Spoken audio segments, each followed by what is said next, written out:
प्रश्न विचारलेला की साधनेत कंप कशामुळे होतो, म्हणजे का होतो असं. तर कंप होण्याची वेगवेगळी कारणं आहेत. म्हणजे वेगवेगळ्या स्टेजला त्याची कारणं वेगवेगळी आहेत. पहिलं म्हणजे जर ज्यांच्या शरीरातच कंप असेल तर तो कंप निघून जाण्यासाठी साधनेत पण कंप होऊन तो निघून जातो. हे शारीरिक अस्वास्थ्याच्या दृष्टीने झालं. दुसरं, कुंडलिनी शक्ती वर येताना ती म्हणजे शक्ती आहे, त्यामुळे ती शक्ती आपला आपला मार्ग काढून वर येते. त्याच्यात तो जर मोकळा नसेल तर त्यांनी तिला धक्के देत वर यायला लागतं, तर त्यांनीही कंप येऊ शकतो. त्याच्याही पेक्षा म्हणजे अगदी पुढच्या अवस्थेत जो कंप आहे तो अष्टसात्विक भावामधला कंप आहे. म्हणजे मोठे महाराज म्हणतात ना, सकंप रोमांच अंगी व्हावे उंच, न दिसावे उच्च निसको. तर तो कंप आहे तो शरीरातली सत्वगुणाची म्हणजे उच्चावस्था जेव्हा येते तेव्हा ते सत्वगुणाच्या मुळे रजतम राहू शकत नाहीत, आणि त्याच्याबरोबर सत्वगुण जसा वाढत जातो तसं आपल्या शरीरातलं पंचमहाभूतातल्या एक एक भूताची शुद्धी होत जाते.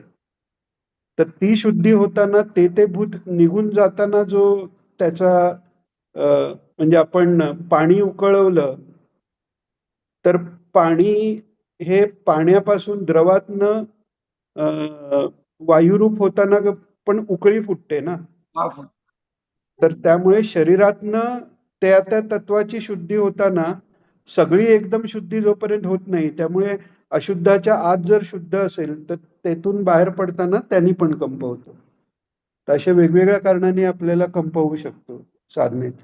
जनरली तुमची साधनेची ठराविक अवस्था गेली की शांत होते साधना. म्हणजे तुमचे फिरणं किंवा डोलणं म्हणजे अगदी मायन्यूट डोल राहू शकतो, पण ते असं असं होतं किंवा असं असं होतं ना कधी कधी.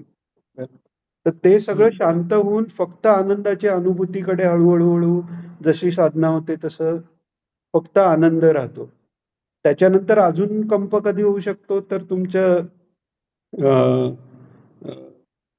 जेव्हा मणिपूर चक्राचा भेद आहे, तर पहिली 3 चक्र जी आहेत ती सगळी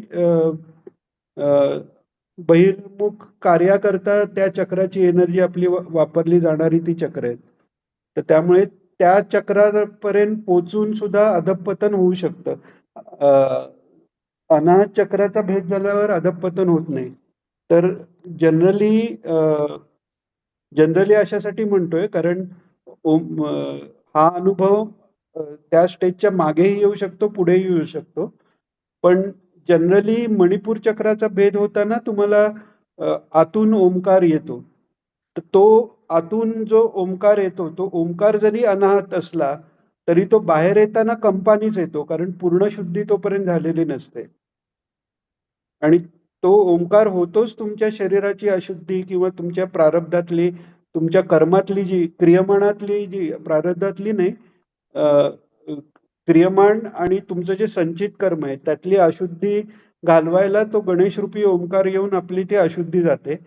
ती अशुद्धी जाताना पण पूर्ण अंगाला कंप येतो, घाम येतो. कारण ते शुद्ध होतानाची जी प्रोसेस, जसं पाणी उकळतं तशी ती प्रोसेस असल्यामुळे तो कंप येतो. असे कंप येण्याची कारण आहेत वेगवेगळी.